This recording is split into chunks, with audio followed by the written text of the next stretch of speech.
مجھے کھینچ کے لے جا رہا ہے، یہ میرے مالک کا لڑکا ہے اور میرا مالک میری ضرورتیں پوری کرتا ہے، تو اس لڑکے کے تابع ہو جاتا ہے، وہ جدھر لے کے جاتا ہے ادھر چلتا ہے، اس کے پیچھے اونٹوں کی ایک قطار چلتی ہے۔ تو جانور بھی اپنی زندگی کی ضرورت سمجھتا ہے کہ میری زندگی کی ضرورتیں کیا ہیں، یہ ایک الگ چیز ہے۔ زندگی کا مقصد کیا ہے؟ کیا اللہ نے انسان کو دنیا میں صرف اس کے لیے بھیجا کہ کھاؤ پیو مکان بناؤ گاڑی خریدو بچے پیدا کرو پھر مر کے چلے جاؤ؟ کیا زندگی کا مقصد اتنا ہی ہے یا اس سے آگے کوئی زندگی کا مقصد ہے؟ تو زندگی کا مقصد سمجھانے کے لیے اللہ نے نبی بھیجے۔ نبیوں کو اس لیے بھیجا کہ انسان کو بتائیں کہ وہ دنیا میں کیوں آیا ہے، اس کے دنیا میں آنے کا مقصد کیا ہے، اسے اللہ نے کیوں بھیجا ہے۔ ہم دنیا میں خود نہیں آئے، ہمیں اللہ نے بھیجا ہے۔ کوئی اپنی مرضی سے دنیا میں نہیں آیا اور کوئی اپنی مرضی سے دنیا سے نہیں جائے گا۔ نہ آنے میں ہماری مرضی نہ جانے میں ہماری مرضی، اللہ نے بھیجا ہے، پھر اللہ ہی واپس بلائے گا۔ یہ زندگی کیوں دی ہے؟ اللہ تعالیٰ قرآن کریم میں پوچھتے ہیں افحسبتم انما خلقناکم عبثا وانکم الینا لا ترجعون، کیا تمہارا خیال ہے کہ تمہارا دنیا میں آنے کا کوئی مقصد نہیں ہے؟ کیا تمہارا خیال ہے کہ تمہیں دنیا میں کسی کام کے لیے بھیجا ہے؟ تم بغیر مقصد کے دنیا میں آئے ہو۔ عربی میں عبث کہتے ہیں بے مقصد چیز، بیکار چیز۔ کیا تم ایک بیکار چیز ہو؟ نہیں، ایک مقصد کے لیے بھیجے گئے ہو، اور واپس بلا کے پوچھیں گے کہ جس کام کے لیے بھیجے گئے تھے، جس مقصد کے لیے بھیجے گئے تھے، وہ مقصد پورا کر کے آئے نہیں آئے؟ آپ کسی آدمی کو بنگلور بھیجتے ہیں، کسی کام کے لیے بھیجتے ہیں، کام کا نہیں بھیجتے۔ پھر جب وہ آتا ہے واپس تو پوچھتے ہیں بھائی جس کام کے لیے گئے تھے اس کا کیا ہوا بتاؤ۔ وہ کہتا ہے میں لال باغ گیا تھا، میں ویدھان سودا دیکھ کے آیا۔ تو کہتے ہیں یہ سب چھوڑو، جس کام کے لیے گئے تھے پہلے اس کا بتاؤ، وہ ہوا نہیں ہوا؟ جس مقصد کے لیے گئے تھے وہ ہوا، وہ پورا ہوا نہیں ہوا؟ تو اللہ پاک بھی واپس بلا کے پوچھتے ہیں کہ جس مقصد کے لیے گئے تھے وہ مقصد پورا ہوا کہ نہیں ہوا؟ جس کام کے لیے بھیجا تھا وہ کام کر کے آئے کہ نہیں آئے؟ میں نے بلڈنگ بنائی، میں نے باغ بنایا، کھیت بنایا، بچے پیدا کیے، ارے وہ تو سب تمہاری زندگی کی ضرورتیں ہیں، لیکن مقصد جس کے لیے بھیجا تھا وہ کیا ہوا؟ تو زندگی کے مقصد سے آدمی جاہل ہے یا غافل ہے؟ کیا مقصد ہے زندگی کا؟ یا تو وہ جانتا نہیں جاہل ہے، یا پھر وہ جانتا ہے لیکن دنیا کے نشے میں غافل ہے۔ تو نبیوں نے آ کے بتایا کہ دیکھو زندگی امتحان ہے، ایک امتحان ہے، اس امتحان کے لیے تمہیں اللہ نے بھیجا ہے، تمہارا امتحان لینے کے لیے تمہیں دنیا میں بھیجا ہے۔ تم امتحان دینے آئے ہو، دنیا میں مزے اڑانے نہیں آئے ہو، امتحان دینے آئے ہو۔ ہر ایک کا امتحان ہے، امیر کا بھی غریب کا بھی، بھلے آدمی کا بھی برے آدمی کا بھی۔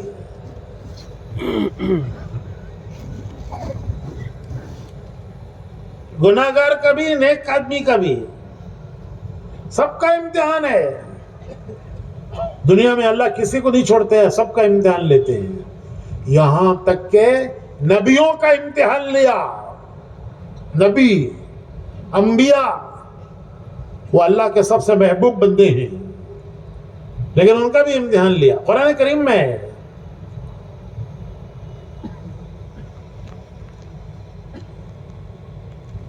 کہ ہم نے ابراہیم کا امتحان لیا.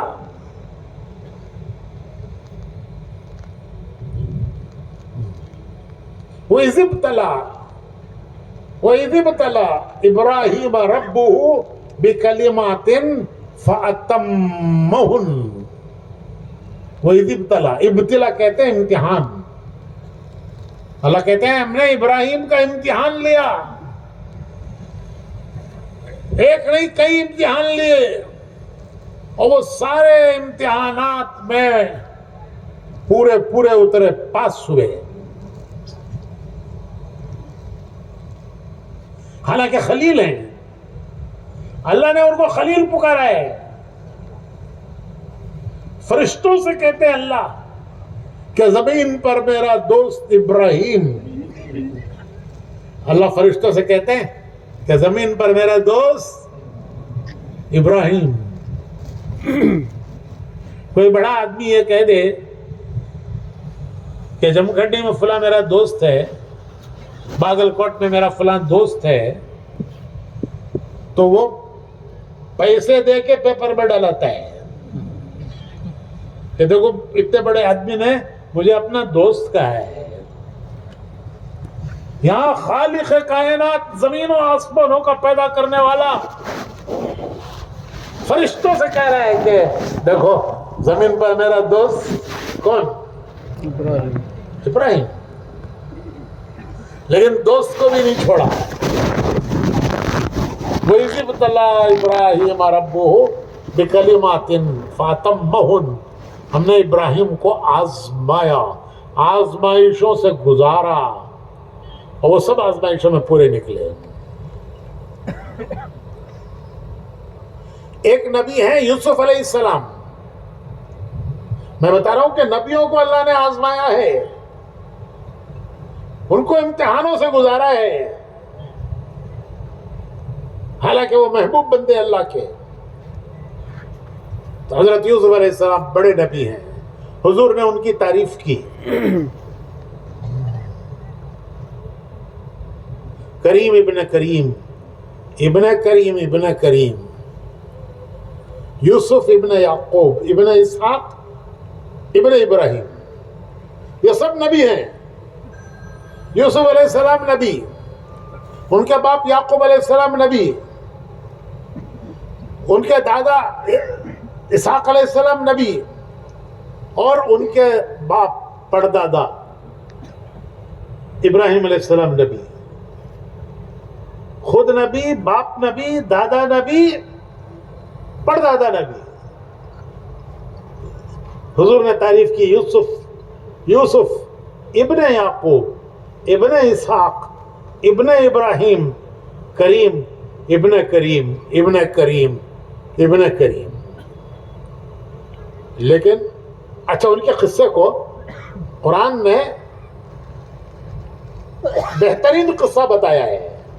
احسن القصص، بہترین قصہ.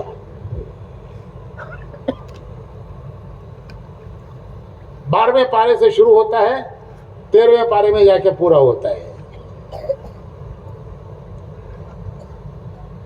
تو 4 نبی، خود نبی، باپ، دادا، پردادا، چاروں نبی.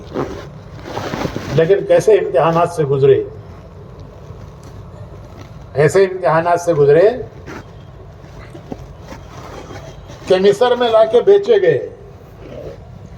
اس زمانے میں جس کا کوئی والی وارث نہیں ہوتا تھا، پیچھے کوئی نہیں ہوتا تھا، کوئی خاندان نہیں ہے، رہنے والے تھے شام کے، ملک شام کے، اور مصر کے بازار میں لا کے بیچے گئے. کوئی والی وارث نہیں ان کا. تو اس زمانے میں جس کا کوئی والی وارث نہیں، اسے گائے بکری کی طرح بیچ دیتے تھے. تو یوسف علیہ السلام مصر کے بازار میں بیچے گئے. حسن ان کا اتنا مشہور تھا، بڑے بڑے لوگ خریدنے آئے. تو وزیر مصر نے ان کو خریدا. اور لا کر بیوی سے کہا کہ دیکھ یہ کسی شریف خاندان کا لڑکا ہے, کوئی نوکر نہیں ہے, غلام نہیں ہے, کسی شریف خاندان کا لڑکا ہے, اس کے ساتھ نوکروں کا سلوک مت کر, اسے اچھی طرح رکھ. تو حسن ان کا ایسا تھا کہ وزیر کی بیوی عاشق ہو گئی. اس نے ایک کمرے میں بند کر لیا اور ان کو بدکاری پر اکسانے لگی. یوسف علیہ السلام بھاگنا چاہتے ہیں لیکن اس نے سب دروازے بند کیے ہوئے ہیں. اس کے محل کے 7 دروازے تھے. بڑے بڑے گھروں میں کئی دروازے ہوتے ہیں, تو یہ 7 دروازوں کے اندر بند کیا تھا ان کو. باہر نکلنے کے لیے 7 دروازوں کو پار کرنا, بھاگنے کے لیے. تو اس نے جکڑ لیا. تو یوسف علیہ السلام نے دیکھا کہ دروازے بند ہیں, لیکن وہ کہنے لگے کہ جہاں تک میں جا سکتا ہوں وہاں تک تو جاؤں.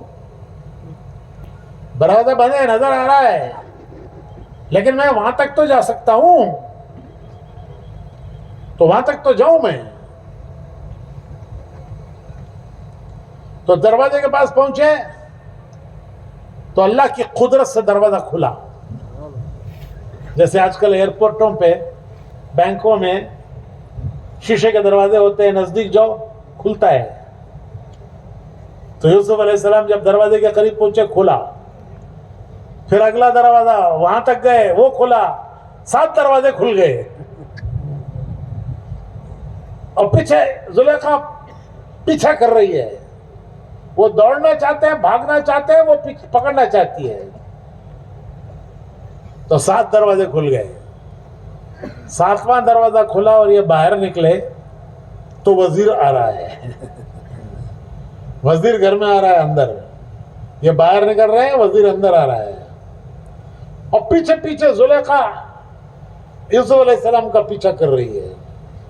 اس نے عجیب منظر دیکھا کہ یوسف علیہ السلام بھاگنا چاہتے ہیں, زلیخا پیچھا کر رہی ہے. وہ آخری دروازے سے باہر نکلے اور وزیر اندر داخل ہو رہا ہے. اس نے حیران ہو کے دیکھا کہ یہ کیا ہو رہا ہے.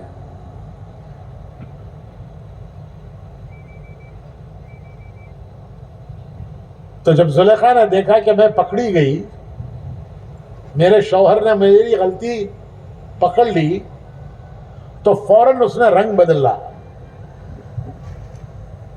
عورت گرگٹ کی طرح رنگ بدلتی ہے. تمہارے یہاں گرگٹ ہوتا ہے, کیا بولتے ہیں؟ گرگٹ.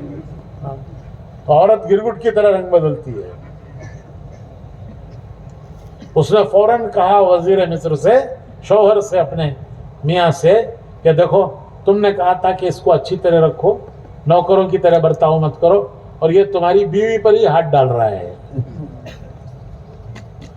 آج اس نے تمہاری بیوی کو ہی بدکاری کرنے کی کوشش کی. تو دنیا کس کی سنے گی؟ مزدور کی, غلام کی, نوکر کی, یا وزیر کی بیوی کی؟ کس کی سنے گی؟ ارے کس کی سنے گی بھائی؟ جیل میں بھیج دیے گئے کہ اپنے مالکن کی عزت پہ ہاتھ ڈالنا چاہتے تھے, جیل میں بھیج دیے گئے.